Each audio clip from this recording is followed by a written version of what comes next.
Hello, friends. Hi. Oh, well, one of our viewers asked for a more in-depth update on our life and what's been going on, and Is this like a reality TV show kind of thing? yeah. What did you eat for breakfast this morning? Why are you fighting? We don't fight a lot, but wouldn't that be interesting? Actually, we don't really fight at all. We don't fight at all anymore. No. We fought a lot when we were young. We were kind of dramatic. Yeah. That doesn't mean that we don't always, we don't always agree, but we have this way now, which is so nice. She learned that I'm always right. I think you guys know the truth out there. Anyway, that's beside the point. The point is, what is going on in our world? I mean, my gosh, we got back from Hawaii and we actually haven't been able to hardly visit anybody, which was the thing we were super excited about. Yeah, boy. And, when we came back, we wanted to do a video like this and just let everybody know what had happened in Hawaii and how that whole thing went. And then Boom. Things changed. Yeah. For all of us. Hey, Miraval. Hi. Okay, I took the knife, but I forgot that I couldn't close it without possibly hurting myself. So we're done with it. Okay. Thank you. Very safe. Love you. What? Okay. Hawaii, I think over time we'll go more in depth. Wow, what kind is that? I don't know. But Hawaii was really tough. It was, I call it the forge, because Hawaii had so many magical experiences. You got to come along on a lot of them. I mean, swimming with wild dolphins and seeing whales and just incredible, immense, amazing things, delicious fruit and flowers and wonderful people. And yet, for us, it was really challenging, and it was, I say the forge, where who we are got melded and heated and pounded, but I do believe that for us it was really necessary to catapult us into a new way of being. Sometimes I feel as though we were there for 6 years. It seemed so long. It does seem like a really long time. And I also feel sometimes, having come back now, almost as though I died.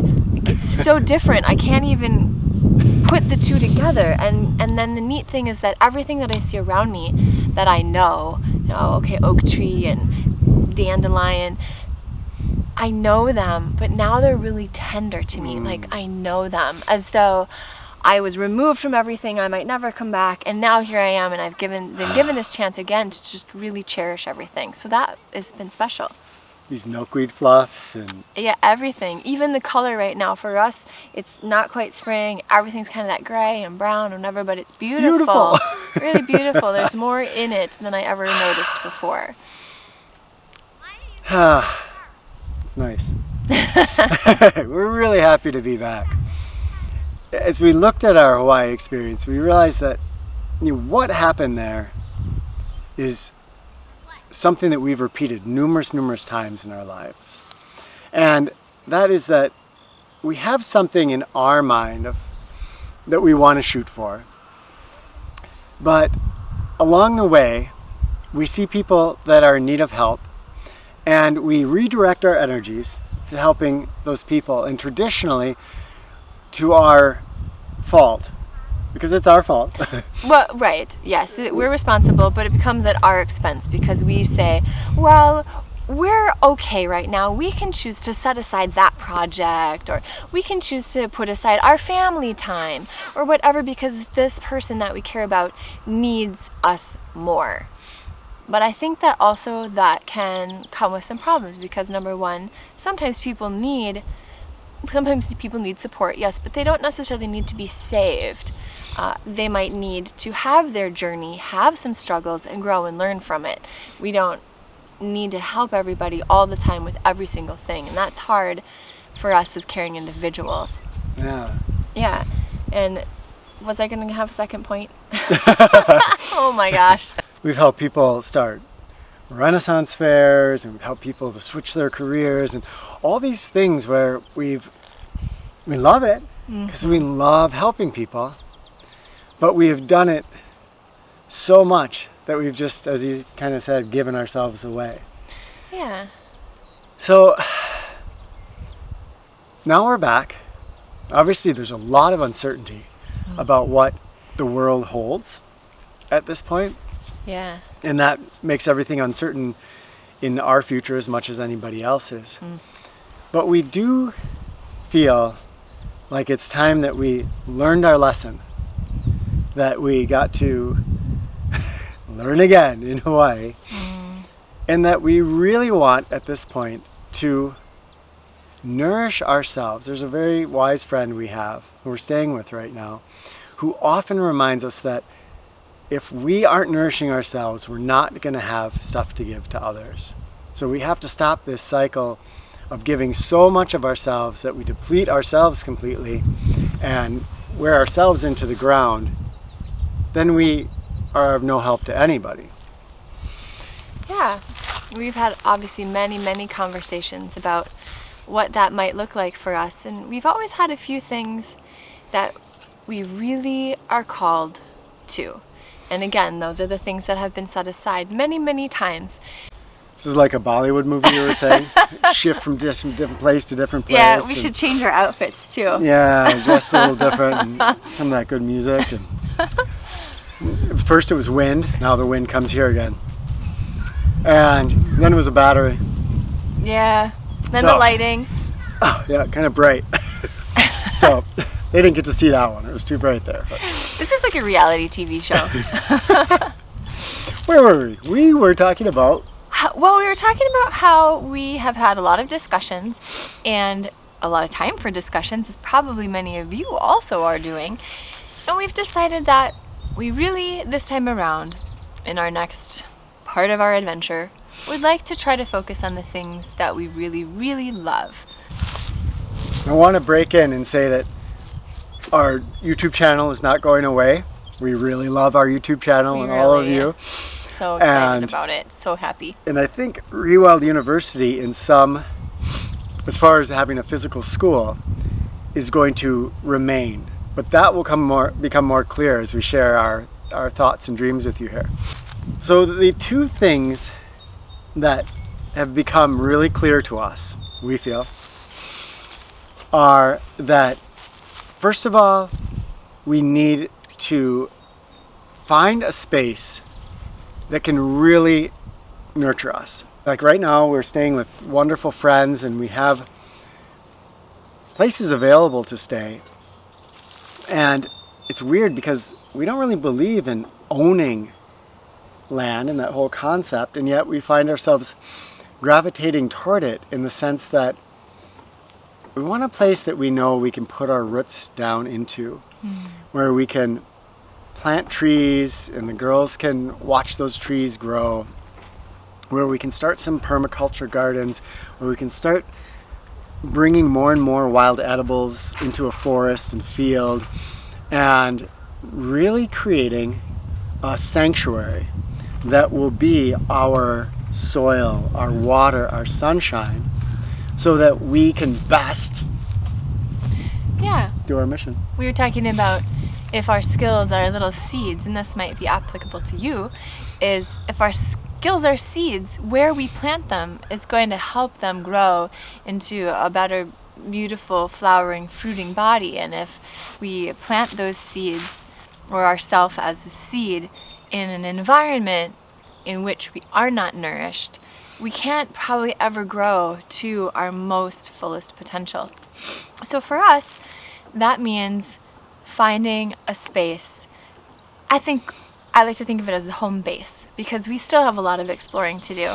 We do really enjoy meeting new people, seeing new things, getting the girls and ourselves a chance to really experience all the different facets that make this whole world a gemstone. But we want a place that we know we can come back to, a landing pad. So that's one of the things that we're going to be doing. Part of that, I have to say, is that we want it to be a space where we can still share ourselves with you, with other people. And so we are still trying to figure out the best way that might be, but it would be awesome if we had a space where, for example, you could bring your family for a weekend, have a space to stay. Maybe we have a big campfire, we have a wild edibles walk, or maybe we just all sit and we talk about what's really important to us in the world. It's kind of like life with the Whitmans, if you will. Just a little chance for all of us to interact and touch each other. Yeah, as we've connected more and more with more and more of you, this idea of having a physical space where people could come for, maybe it's just a weekend or whatever it is, but coming for a space of time and taking part in that sanctuary, coming to a place where you are also going to feel soil and water and sunshine. And that can mean having some people who love you very unconditionally. Some people who encourage you, who want to hear about what your dreams are, what's important to you, your frustrations. Maybe it's still learning some of the skills of how to go out and find all these wild edible plants and incorporate them into your diet. There's a lot we have to offer, but we want a base from which to offer those.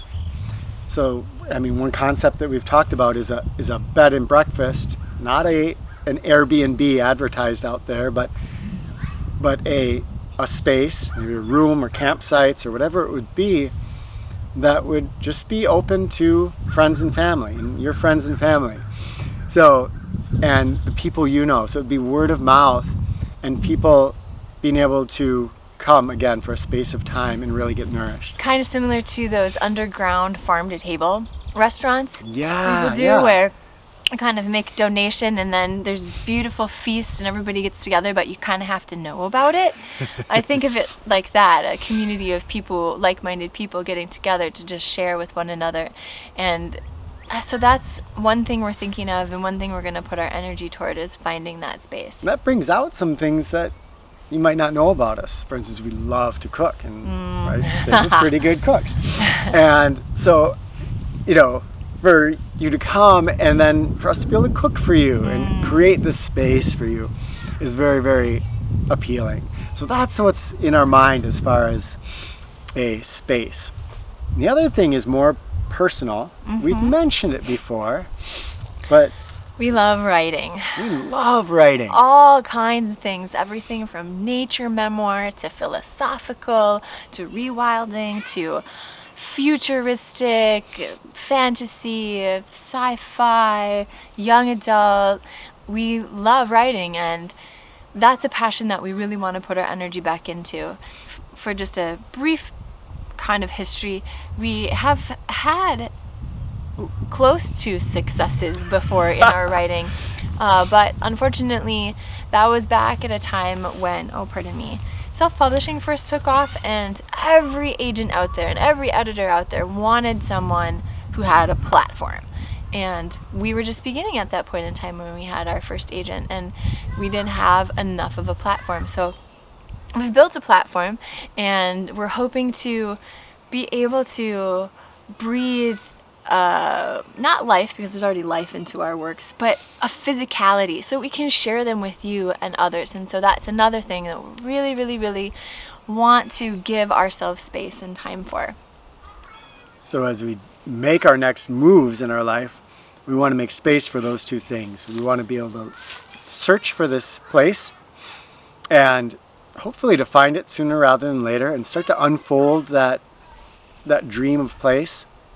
And I think it will depend a lot on world circumstances and on, we're not sure how we'd fund this at this point, and we're not sure exactly where it is, though I think we're feeling really drawn.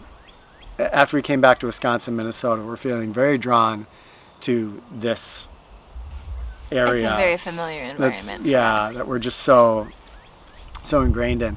A lot of questions and how exactly it would unfold, and incorporating people to be able to come into there, families to come take classes, or would we have forest monks again? All these questions, but Good trusting questions. that it will unfold in the way it will. And then with the writing, we have a lot of manuscripts that are there, so we need to find an agent who believes in us. So we're going to really start applying ourselves to that agent search and really going for it. There's so many of the stories that I want to share with all of you. Yeah. But what you need to know is that this does not mean any videos are going away. Our videos will still be coming. I mean, we miss doing our podcast, which was nearly impossible to do in Hawaii, which is why we eventually said, hey, let's just not fight against the stream. So a lot of those things we want to keep coming back. We've really been enjoying sharing the online courses with all of you, and so we're not disappearing. A lot of the stuff you're familiar with is not going away. We just wanted to share with you where we are in our own personal adventure. Well, that's an update on us, and I guess we would like to hear from you. First of all, play with our dreams a little bit. If you have ideas about what should we do next? about what this, what our space could look like, how it could best incorporate that ability to invite people into our space for a period of time, but still maintain a spaciousness for our own family to have our feelings of connectedness and privacy and things that we value. And just to jump in here, if you were imagining coming to see us and spend some time with us, what would that space look and feel like? And what would you want to do with us? What would be fun things that you would imagine? Sweet, I like that. Well, I'm just curious. Yeah, no, that would actually be super helpful as we move forward with our vision to know that, because that's going to be an important part of it. All right. Hopefully all of you are hanging in there. I know we can support all of each other all across the whole world. It's really, there's a lot of hidden benefits and blessings, but we're thinking of you. Being able to talk with you guys through the comments and share these videos has been really heartening, and I want you guys to know that there's so much that can be re-envisioned. There's so many jumping off points, and there's so much unknown. But that's okay. Yeah, it is, isn't it? Hey, love you all. We'll talk with you tomorrow.